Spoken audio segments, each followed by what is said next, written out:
प्रिय छात्र एवं छात्राओं, आरडी हिंदी लेक्चर में मैं राम धीरज आपका हार्दिक स्वागत करता हूं।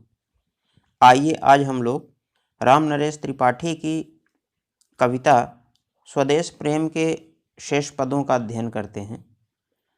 तो आज का हमारा अगला पद है, विषुवत रेखा का वासी जो जीता है नित हाँफ हाँफ कर, रखता है अनुराग अलौकिक वह भी अपनी मातृभूमि पर। ध्रुववासी जो हिम में तम में जी लेता है कांप कांप कर, वह भी अपनी मातृभूमि पर कर देता है प्राण निछावर। विषुवत रेखा यानी भूमध्य रेखा या पृथ्वी के मध्य भाग से जाने वाली काल्पनिक रेखा। वासी, वासी का अर्थ है निवासी या रहने वाला। अनुराग यानी प्रेम। ध्रुववासी यानी शीतल या ध्रुवीय प्रदेश में रहने वाले। पहले हम इसका संदर्भ देखते हैं और संदर्भ इस तरह से लिखा जाएगा। प्रस्तुत काव्य पंक्तियाँ हमारी पाठ्यपुस्तक हिंदी के काव्य खंड में स्वदेश प्रेम शीर्षक से संकलित हैं। इसके रचयिता राष्ट्रीय सांस्कृतिक काव्यधारा के प्रमुख कवि पंडित राम नरेश त्रिपाठी जी हैं। व्याख्या। मातृभूमि के प्रति व्यक्ति के स्वाभाविक प्रेम को बताते हुए कवि कहता है कि भूमध्य रेखीय क्षेत्र में रहने वाला व्यक्ति जो वहाँ की असहनीय गर्मी और उमस के कारण हाँफ हाँफ कर बड़ी ही कठिनाई से अपना जीवन व्यतीत करता है, वह भी अपनी मातृभूमि के प्रति श्रद्धा भाव रखता है और उससे इतना दिव्य प्रेम करता है कि उसे त्याग कर किसी सुविधाजनक प्रदेश में नहीं जाना चाहता है। इसी प्रकार ध्रुववासी जो हिम में तम में जी लेता है कांप कांप कर, वह भी अपनी मातृभूमि पर कर देता है प्राण निछावर।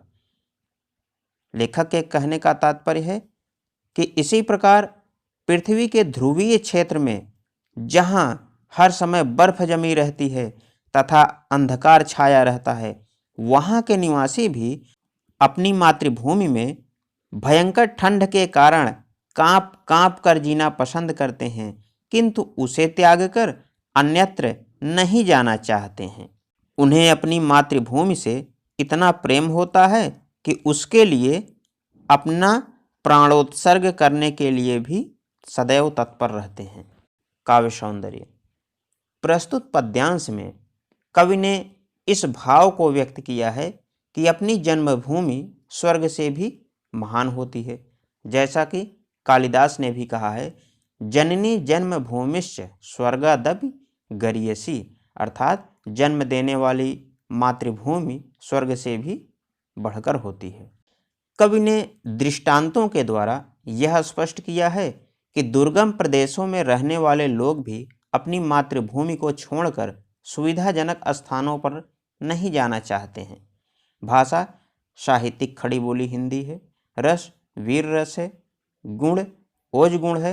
और अलंकार, अलंकार में हाँफ हाँफ और कांप कांप में पुनरुक्ति प्रकाश अलंकार है तथा अन्य जगह पर अनुप्रास अलंकार है।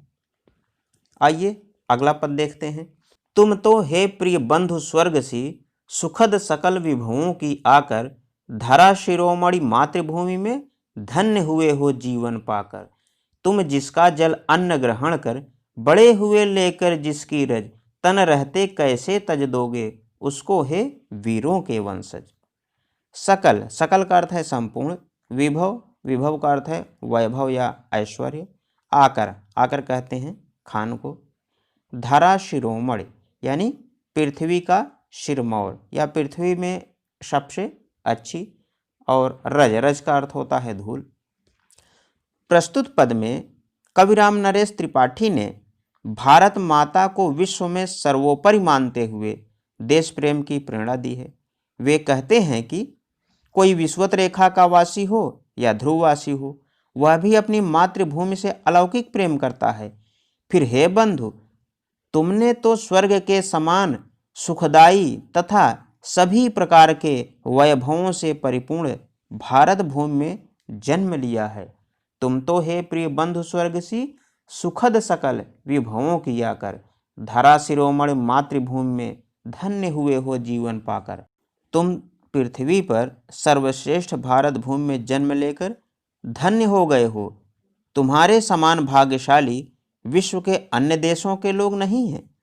वे आगे कहते हैं, तुम जिसका जल अन्न ग्रहण कर बड़े हुए लेकर जिसकी रज तन रहते कैसे तज दोगे उसको हे वीरों के वंशज।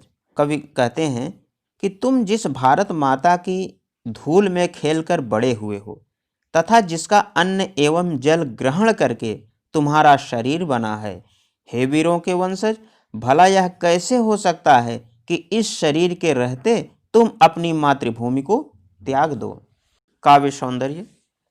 प्रस्तुत पद में कवि ने विदेशों में प्राप्त भौतिक सुख सुविधाओं के प्रति आकर्षित होकर विदेशों की ओर पलायन करने वाले भारतवासियों के हृदय में स्वदेश प्रेम जागृत करने का प्रयत्न किया है।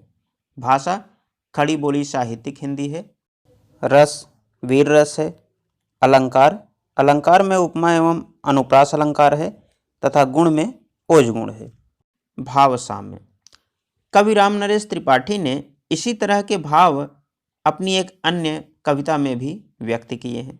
वे कहते हैं, जिस पर गिरकर उदर दरी से तुमने जन्म लिया है, जिसका खाकर अन्न सुधा सम नीर समीर पिया है, वह स्नेह की मूर्ति दयामयी माता तुल्य मही है, उसके प्रति कर्तव्य तुम्हारा क्या कुछ शेष नहीं है। तो इस प्रकार आज का हमारा यह वीडियो पूर्ण होता है। अगले वीडियो में हम आगे के पदों की व्याख्या देखेंगे। तब तक के लिए नमस्कार।